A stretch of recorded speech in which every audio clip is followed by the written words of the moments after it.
Mira, yo no soy de contar mis cosas, ni mucho menos de airear mis problemas por ahí, pero esto que me ha pasado necesito sacarlo de alguna forma. Me llamo Sergio, tengo 38 años, soy de Alcalá de Henares, y hasta hace un mes pensaba que tenía la vida más normal del mundo, un trabajo estable en una gestoría, un piso pagado a medias con el banco, y una mujer, Laura, con la que llevaba casado desde hace 9 años. No era perfecto, claro, pero ¿qué lo es? Vivíamos una rutina tranquila. Yo salía a las 8 para estar en la oficina a las 9, volvía a casa sobre las 6:30, y ella, que trabajaba en una clínica dental en el centro, solía llegar algo más tarde. Cenábamos, veíamos alguna serie tonta en Netflix y nos íbamos a la cama. Los fines de semana, si no teníamos visita de sus padres o los míos, salíamos a tomar algo por el barrio o íbamos a ver alguna exposición. Una pareja normal. Un matrimonio corriente. Eso creía yo. Pero últimamente, había detalles. Pequeños, casi insignificantes, pero detalles al fin y al cabo. Cosas como que Laura empezó a prestarme menos atención. Y no hablo de que no me hiciera caso cuando hablábamos, sino de que directamente parecía que no le interesaba estar cerca. Las cenas eran cada vez más silenciosas, el sofá se nos hacía más grande. El móvil, siempre pegado a ella. Cosas del trabajo, decía. Estoy cansada, no me rayes. Yo no soy celoso, y menos a mi edad, pero joder, cuando el instinto te grita, algo está pasando. El primer aviso gordo me vino una noche de viernes. Yo había salido antes del curro porque se me canceló una reunión y decidí pasar por el Mercadona antes de ir a casa. Estaba descargando las bolsas en la cocina cuando me di cuenta de que Laura no había llegado todavía. Miré la hora, las 8:15. Nada raro. Pero por costumbre, o por algo más, entré en el despacho que tenemos en casa y vi su portátil abierto y el WhatsApp web activado. No soy de meterme en cosas ajenas, pero te juro que fue como si una fuerza me empujara a mirar. Solo vi un nombre, M, y un mensaje muy reciente: hoy ha sido brutal. Aún tengo tu olor en mi piel. Me quedé quieto. Leí ese mensaje 3 veces. Me temblaban las piernas. Cerré el portátil con cuidado, como si no quisiera despertar a un monstruo.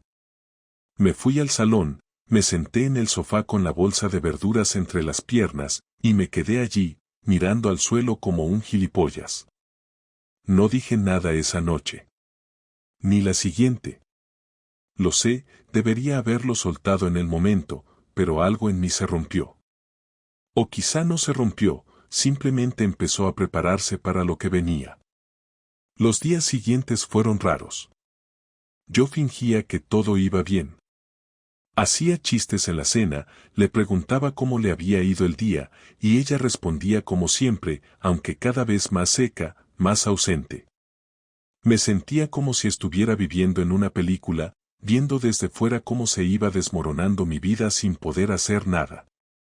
Empecé a fijarme más. A observar. Cada vez que salía con amigas, le preguntaba con quién exactamente, y siempre me respondía con evasivas. Una noche, dijo que iba a cenar con Marta, su compañera de clínica. A eso de las 11:30 le mandé un WhatsApp preguntándole si todo bien. Tardó 40 minutos en responder con un simple sí, genial. Cuando volvió a casa a la 1, traía un perfume que yo no le conocía. Y ahí fue cuando decidí empezar a anotar cosas. Día, hora, excusa, comportamiento. Como si fuera un detective, pero de mi propio matrimonio. ¡Qué ironía! Todavía no tenía pruebas sólidas, pero el instinto me gritaba que Laura tenía algo. Alguien. Algo oscuro, sucio, que estaba creciendo entre nosotros y yo no podía detenerlo. Y así terminó esa primera semana. Yo, en silencio, tragándome una sospecha que ya no era solo una corazonada, sino una certeza que me hervía por dentro. Lo peor es que aún no había visto nada. Pero lo sentía. Lo sentía como se siente la tormenta antes de que caiga el primer trueno.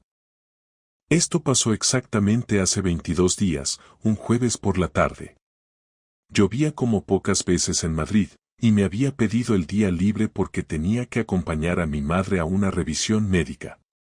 Cuando volvimos a casa, al abrir el maletero para sacar su paraguas, vi algo que no debería haber estado allí, una caja de zapatos. Normal, ¿no? Sí, salvo que no era mía. Ni de mi madre. Ni de mi mujer. Era una caja de unos zapatos de tacón, de esos que no se compran en el Primark. Marca cara. La abrí por inercia, pensando que quizá Laura la había dejado allí. Dentro, en vez de zapatos, había algo que no me encajaba ni con calzador, un paquete de condones, un frasquito de colonia masculina y una nota. La nota tenía solo 4 palabras, escritas a mano, lo de hoy, en Gran Vía. Me quedé congelado. No por los condones, ni por la colonia, sino por la nota. Hoy. O sea, ese mismo día. Y Gran Vía no estaba precisamente lejos. Cerré la caja, le dije a mi madre que la llevaría a casa y que luego tenía que hacer un recado urgente. Me miró raro, pero no preguntó. A las 5:15, ya estaba aparcado cerca del hotel que hay en el número 56 de la Gran Vía. Uno de esos que parecen discretos, pero que en realidad tienen más historia de polvo que un museo romano. No tenía pruebas, solo esa caja y un presentimiento brutal que me apretaba el estómago como una tenaza. Me senté en una terraza justo enfrente. Pedí un café y esperé. No sé qué esperaba ver, pero tenía el cuerpo tenso como un cable de alta tensión. A las 18:24, Laura apareció. Llevaba ese abrigo gris que siempre se pone cuando quiere verse elegante pero informal. El pelo suelto, pintalabios rojo. Caminaba rápido, mirando el móvil, sin ver nada ni a nadie. Se metió en el hotel sin titubear. Sin mirar atrás. Yo no reaccioné. Ni me levanté. Ni lloré. Solo me quedé mirando la puerta giratoria que se tragó a mi mujer. Estuvo dentro unos 40 minutos. Salió con el pelo ligeramente despeinado, el pintalabios casi borrado, y cara de alguien que ha tenido una conversación intensa o algo más físico. Caminó con esa calma satisfecha que nunca tiene cuando vuelve del trabajo. No me vio. Tampoco hice que me viera. Cuando llegué a casa más tarde, ella ya estaba duchada, con el pijama puesto y viendo una serie. Me saludó como si nada, con un beso en la mejilla, como si no hubiera pasado la tarde follándose a otro. Y yo, por primera vez en mi vida, supe lo que era sonreír con una rabia hirviendo por dentro. Me tragué toda mi dignidad con un vaso de agua y me senté a cenar con ella como si todo fuera normal. Pero ese día, ese puto jueves, cambió todo. Esa noche apenas dormí. No por el clásico insomnio de quien no puede dejar de pensar, sino porque no me atrevía a cerrar los ojos. Sentía que si lo hacía, perdería control, y el control era lo único que me quedaba. Me pasé horas tumbado en la cama a su lado, escuchando su respiración tranquila, preguntándome cómo lo hacía, cómo era capaz de compartir la misma cama conmigo después de lo que había hecho. Intenté observarla como si no la conociera, como si fuera una extraña que se había colado en mi vida, pero eso fue aún peor, porque me di cuenta de que realmente ya no la conocía. No sabía quién era esa persona que dormía profundamente a mi lado mientras yo repasaba una y otra vez cada minuto de los últimos meses buscando señales que no vi o que decidí ignorar. Por la mañana me levanté antes que ella, como de costumbre, preparé el desayuno y me senté a mirar la cafetera mientras burbujeaba. Cuando bajó, se acercó como siempre, me dio un beso en la frente y me preguntó si había dormido bien. Le dije que sí. No porque fuera verdad, sino porque no tenía fuerzas para entrar en nada todavía. Ella se sirvió el café, se sentó enfrente de mí y empezó a contarme algo sobre una compañera del trabajo que se había roto el tobillo, que estaban cubriéndole la agenda entre todas. Yo solo asentía, mirando su cara, viendo cómo movía las manos mientras hablaba, cómo sonreía cuando imitaba a alguien. Todo eso que antes me parecía entrañable ahora me resultaba irritante. Era como ver a una actriz que ha ensayado tanto su papel que ya no sabe distinguir entre actuación y vida real. Pasaron 3 días sin que dijera una palabra sobre la caja. La tenía escondida en el trastero, junto a las cosas de Navidad. No porque tuviera miedo de que la encontrara, sino porque no quería verla yo mismo. Estaba esperando el momento. Pero ese momento no llegó por sí solo. El domingo, por la noche, ella se puso a recoger la mesa mientras yo seguía sentado, mirando el plato vacío. Me dijo, con tono despreocupado, que al día siguiente tenía que quedarse un poco más en la clínica porque venía un proveedor nuevo y querían revisar todo el inventario. Lo dijo sin mirarme, como quien comenta el tiempo. Ahí me levanté. Le dije que necesitábamos hablar. Ella se quedó quieta con los cubiertos en la mano, me miró por primera vez con algo de nerviosismo y preguntó qué pasaba. Le dije que lo sabía todo. Me preguntó qué sabía exactamente. Le respondí que había estado el jueves en la Gran Vía. Que la vi entrar al hotel. Que no necesitaba saber más. El silencio que se hizo duró 5 segundos, pero pesaba como 1 hora. Ella dejó los cubiertos en el fregadero con cuidado, se secó las manos con el paño, se apoyó en la encimera y me dijo que no era lo que parecía. Esa frase, que de tan repetida parece ridícula, me la dijo mirándome a los ojos, como si creyera de verdad que podía convencerme. Le pregunté cuánto tiempo llevaba ese teatro, si ese jueves era la primera vez o simplemente la que me tocó ver. Me dijo que no sabía qué decirme. Le repetí la pregunta. Entonces se quebró un poco, bajó la mirada y murmuró que no era la primera. Ahí lo supe todo. No necesitaba detalles. No necesitaba nombres. Solo quería que lo dijera en voz alta. Le pregunté si se había acostado con él. Me dijo que sí, que fue un error, que no quería hacerme daño, que no sabía cómo había pasado. Le dije que sabía perfectamente cómo había pasado, que nadie entra en un hotel con alguien y se equivoca de habitación. Ella se acercó como si quisiera tocarme el brazo, pero me aparté. Me dijo que llevaba meses sintiéndose vacía, que no era feliz, que yo estaba distante, que a veces sentía que vivía con un compañero de piso, no con su marido. Me soltó todo eso sin llorar, con una frialdad que me dejó helado. Como si lo tuviera ensayado.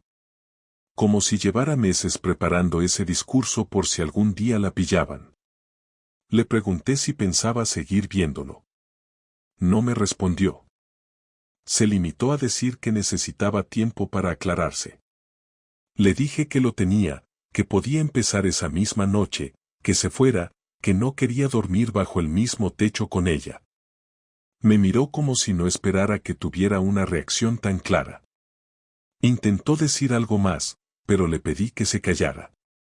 Que por una vez, hiciera lo que yo pedía.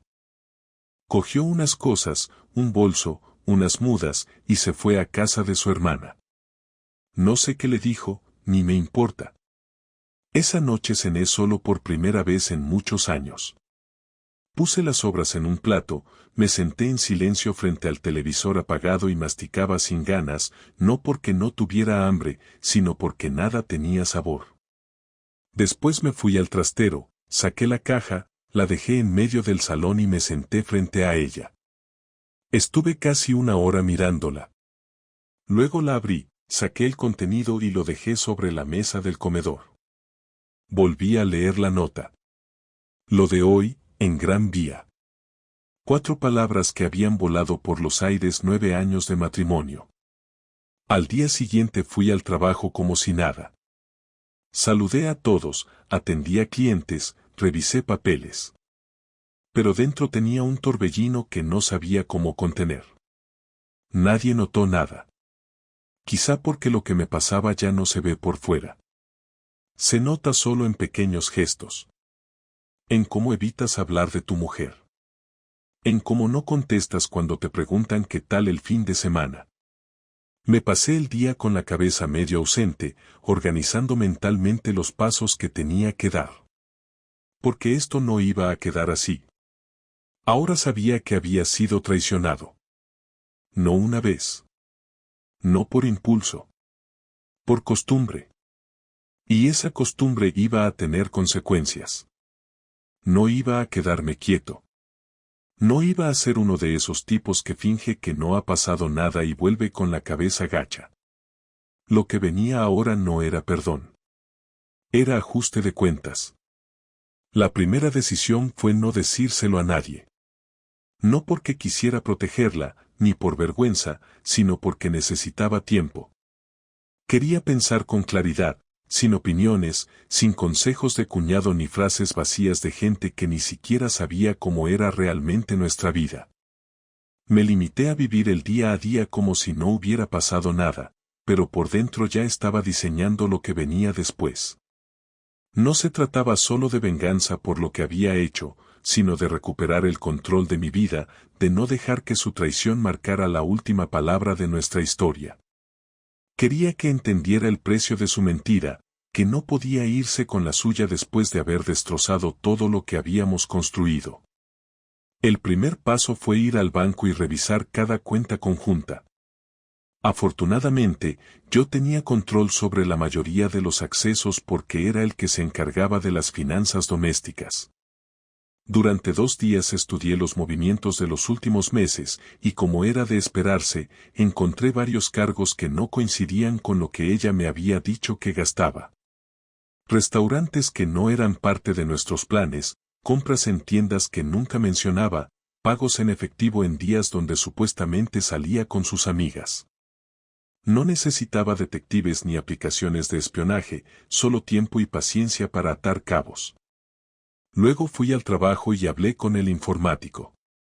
Le pedí un favor personal, acceso al registro de entradas del edificio donde trabaja Laura, bajo la excusa de que quería cruzar datos para una auditoría interna. Me imprimieron los accesos de los últimos 3 meses. Ella salía a mediodía muchas más veces de las que decía, y no volvía a entrar hasta pasadas 2 horas.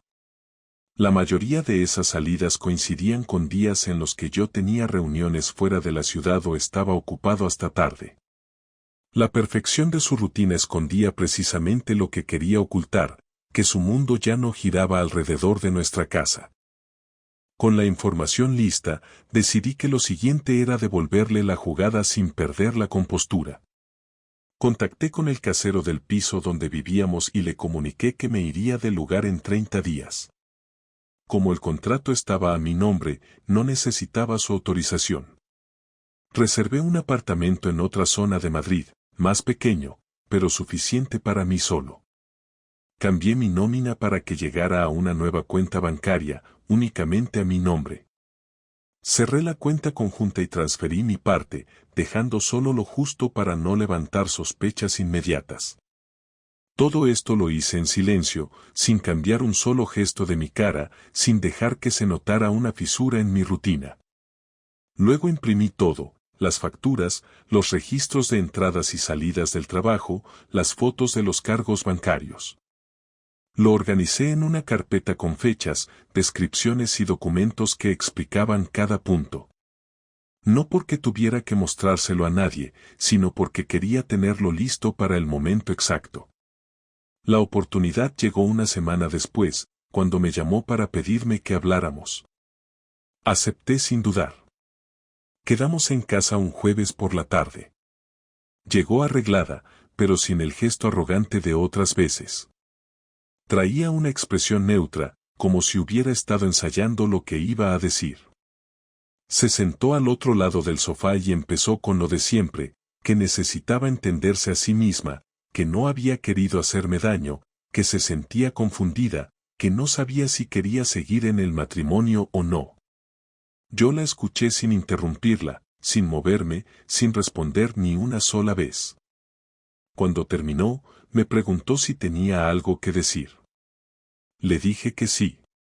Me levanté, fui a por la carpeta y se la puse sobre la mesa. Le pedí que la abriera. Al principio dudó, pero lo hizo. Empezó a leer y sus ojos comenzaron a moverse rápido. Se dio cuenta de que sabía todo. Le pregunté si aún quería seguir hablando de confusión, de errores o de segundas oportunidades, porque si ese era el caso, le recomendaba que leyera bien cada hoja. No contestó. Me dijo que no sabía que yo era capaz de hacer algo así. Le respondí que eso era lo que más le molestaba, que yo no era el idiota que pensaba que tenía en casa. Le dije que había vivido 9 años con alguien que creía que podía controlarlo todo, hasta el daño que provocaba. Pero ahora se daba cuenta de que había cometido un error, subestimarme.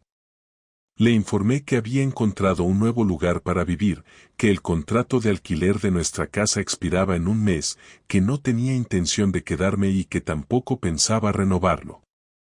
Le dije que a partir del lunes empezaría a vaciar el piso, y que lo mejor sería que ella hiciera lo mismo.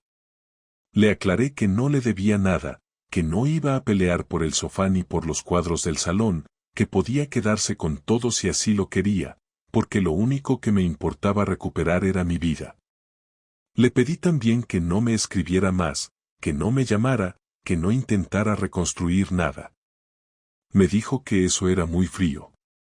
Le respondí que el jueves pasado ella también fue muy fría entrando en un hotel mientras yo esperaba en una cafetería a que terminara de acostarse con otro. No hubo gritos, ni insultos, ni portazos. Solo verdad, una verdad seca, cortante, que no necesitaba ser decorada con dramatismos. Ella recogió la carpeta y se fue sin decir nada más. Durante los días siguientes empecé a vaciar el piso. Llevé mis cosas poco a poco, como quien termina una mudanza emocional que llevaba meses gestándose. Cada vez que abría un cajón y encontraba algo suyo, lo dejaba en la cama, sin tocarlo. Me negaba a tener contacto con nada que me recordara a lo que fuimos. En el nuevo piso puse lo justo: cama, sofá, escritorio, una cafetera. No necesitaba más. No porque quisiera vivir con lo mínimo, sino porque quería empezar con lo que realmente era mío, sin compartirlo con nadie que me hubiera traicionado. Los últimos días en el piso antiguo no la vi. Mandó a su hermana a recoger sus cosas. Me crucé con ella una sola vez, y no hablamos. Tampoco hizo falta. Ya estaba todo dicho. No me preguntó por qué había hecho todo eso, no pidió explicaciones, ni una disculpa. Y eso me confirmó que había tomado la decisión correcta. No iba a perdonar a alguien que ni siquiera pedía perdón. No iba a quedarme al lado de alguien que no sentía ni un gramo de culpa. Ya no tenía sentido seguir atado a nada.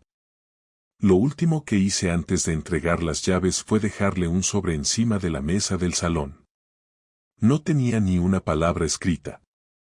Dentro iba una copia de la nota que encontré en la caja, lo de hoy, en Gran Vía. No necesitaba decir más. Con eso bastaba. La última conversación no fue una escena dramática, ni un reencuentro de película, sino algo mucho más crudo, incómodo, necesario.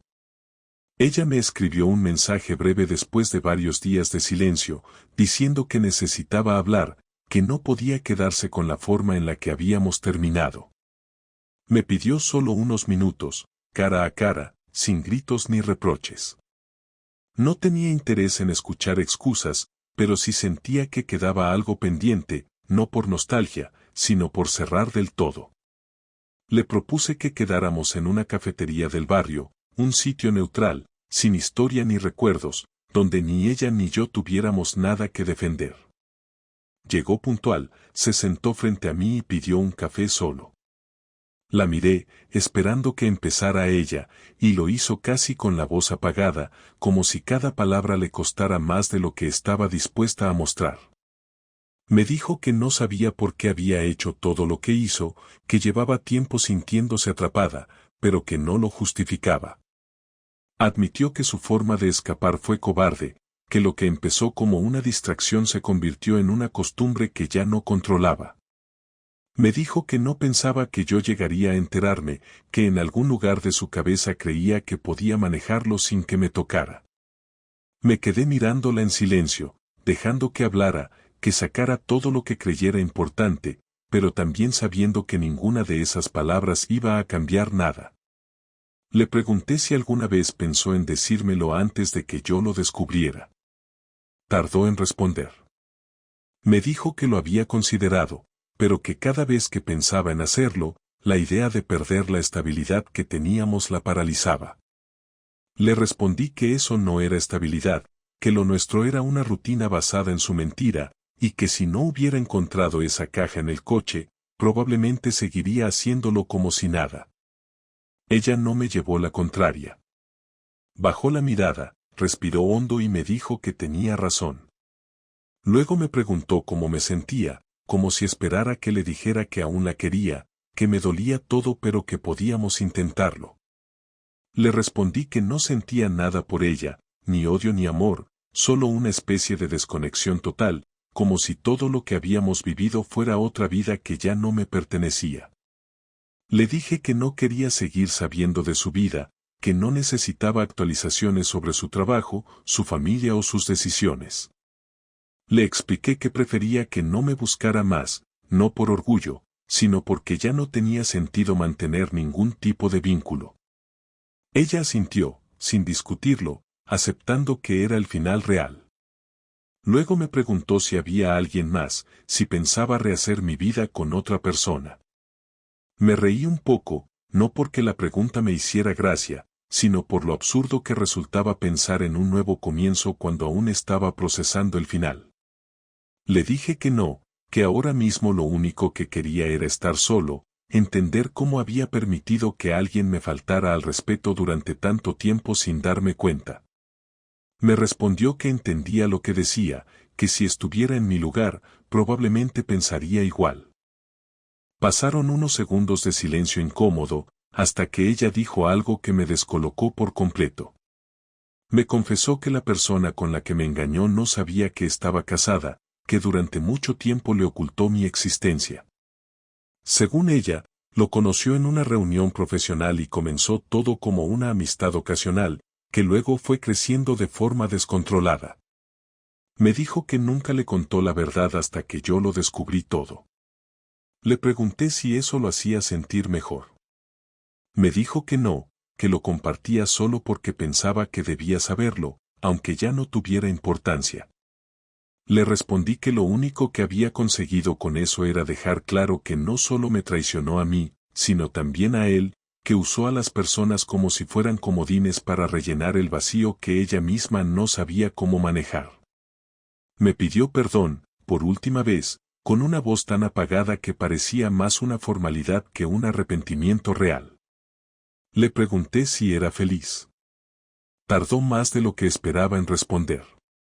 Me dijo que no lo sabía, que todavía estaba tratando de entender muchas cosas, que no tenía ni idea de quién era fuera del matrimonio. Le dije que ojalá lo descubriera, pero que no esperara comprensión de mi parte, porque su proceso de autodescubrimiento había destruido todo lo que teníamos. Se quedó callada, mirando por la ventana como si buscara en la calle una respuesta que no llegaba. Terminé mi café, le dije que era todo lo que tenía que decirle, y me levanté. Ella me miró por última vez y me dijo gracias. No por haberle perdonado, porque no lo había hecho, sino por haberle permitido decir todo lo que necesitaba. No le respondí.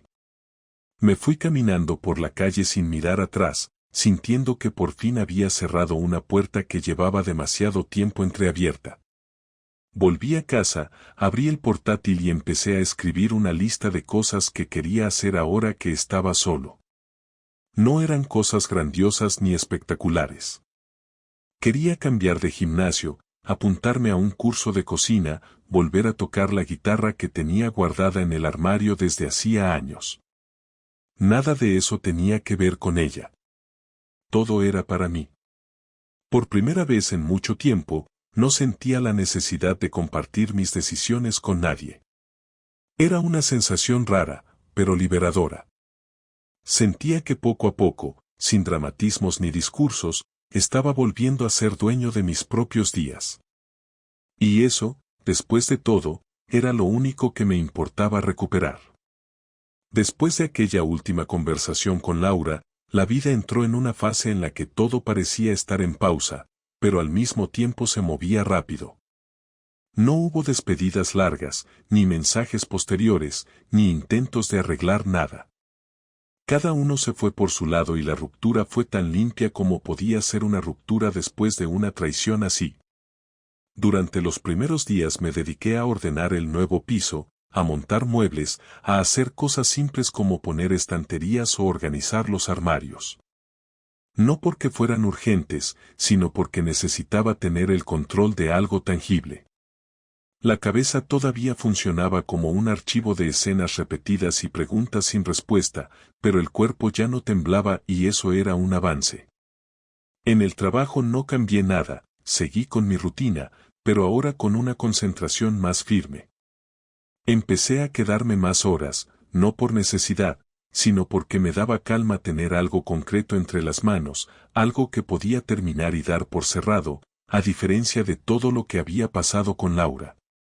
Me di cuenta de que los días empezaban a fluir con menos tensión. Ya no me despertaba con ansiedad, ya no miraba el móvil con temor a ver un mensaje suyo, ya no revisaba cada detalle buscando pistas. De a poco, todo se fue apagando. No desapareció del todo, pero se volvió irrelevante. Un sábado por la tarde salí a caminar sin rumbo. Terminé en una zona que no frecuentaba, con bares pequeños y tiendas de libros usados. Entré en una librería que olía a polvo y papel viejo y compré un libro que había leído hace años, uno de esos que me marcaron en la universidad y que tenía subrayado en cada página. Esa noche lo empecé a leer de nuevo, y al hacerlo sentí una mezcla de nostalgia y orgullo. No por el libro en sí, sino porque me había permitido volver a hacer algo solo por el placer de hacerlo. No para complacer a nadie, no para llenar un hueco, no para aparentar. Solo para mí. Volví a escuchar música que había dejado de lado, volví a correr por las mañanas, y hasta empecé a cocinar los domingos por puro gusto. Cosas simples, sí, pero cosas mías. Y en cada una de ellas había una pequeña victoria. Me encontré con algunos amigos que hacía tiempo no veía, pero no les conté los detalles de lo que había pasado. No porque me diera vergüenza, sino porque no quería que lo convirtieran en un tema de conversación. Algunos lo intuían, otros no, pero ninguno insistió. Agradecí ese silencio respetuoso. No necesitaba consuelo, necesitaba espacio. Uno de ellos, Rubén, me invitó a pasar un fin de semana en su casa de campo con otros colegas. Dudé, porque no soy de planes grupales, pero al final fui. Resultó ser una buena decisión. Hablamos de cosas sin importancia, cocinamos carne, bebimos cerveza y nos reímos como si volviéramos a tener 20 años. Esa noche, sentado en una silla de camping mirando un fuego que crepitaba frente a nosotros, pensé por primera vez que estaba bien. No genial, no perfecto, pero bien. Y eso ya era más de lo que había sentido en mucho tiempo. Una tarde recibí un correo del casero del piso antiguo avisando que Laura había dejado todo en orden y que ya no quedaban pertenencias. Lo leí sin sentir nada. Era simplemente un trámite más. Eliminé el correo y seguí con lo que estaba haciendo. No me interesaba saber en qué estaba ella, con quién hablaba o dónde vivía ahora. Mi vida ya no incluía ese tipo de pensamientos. Por supuesto, no todo fue sencillo. Hubo momentos de duda, noches en las que volvía a repasar todo y me preguntaba si de verdad no había señales que yo había ignorado por comodidad. Hubo días en los que me costaba levantarme de la cama, no por tristeza, sino por una especie de apatía silenciosa que tardé en entender. Pero incluso esos días terminaron por perder fuerza. Porque todo lo que era urgente al principio empezó a dejar de importar. Y cuando dejé de darle vueltas, descubrí que no tenía que entenderlo todo. A veces la gente falla. A veces uno mismo se descuida. Y otras veces simplemente las cosas se rompen sin más. Entendí que lo que más dolía no era la infidelidad en sí, sino el desprecio por nuestra historia. El hecho de que ella pudiera vivir dos vidas paralelas sin remordimientos. No podía comprender cómo era capaz de besarme por la mañana y horas después meterse en una cama ajena. Pero eso ya no me quitaba el sueño. Porque entendí algo más, no iba a arrastrar esa herida toda mi vida. No quería ser uno de esos hombres que se vuelven amargos, desconfiados, con el discurso repetido de que todas son iguales. No. Lo que me pasó no define lo que soy, ni lo que quiero. Fue un golpe duro, sí, pero no el final de nada. Solo el cierre de un ciclo que se había podrido sin que yo lo viera. Un lunes me crucé con su hermana en la calle. Me saludó con un gesto incómodo, como si no supiera si acercarse o no.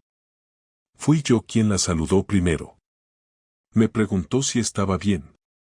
Le dije que sí. Me dijo que Laura estaba mal, que no salía mucho, que se sentía culpable. No respondí. No me interesaba su versión de los hechos, ni sus emociones tardías. Le agradecí el saludo y seguí mi camino. Sentí alivio de no haber sentido nada al escuchar su nombre. Era una señal más de que ya había pasado página. Ahora, con el tiempo justo, puedo decir que esa traición fue el fin de algo que ya no tenía sentido. Que fue dolorosa, sí, pero también necesaria. Me obligó a mirarme de frente, a recuperar espacios que había abandonado, a dejar de actuar por inercia. No aprendí ninguna lección mística, no me volví más sabio ni más fuerte. Solo entendí que la vida sigue, que uno se adapta, y que la mejor manera de superar una herida es no tocarla más. No buscar explicaciones eternas, no abrir el cajón de los recuerdos a cada rato. Solo aceptar que pasó, y decidir seguir. Y eso es lo que hago ahora. Me levanto temprano, trabajo, salgo a correr, me junto con amigos, leo, cocino, escucho música y empiezo a mirar a otras personas sin miedo, sin esa desconfianza automática que deja una traición. No sé si volveré a enamorarme, y la verdad es que tampoco me urge. Por ahora me basta con estar bien conmigo mismo, con no depender de nadie para sentirme entero. Porque al final, después de todo, lo único que tengo garantizado soy yo. Y eso, por primera vez en años, me parece suficiente.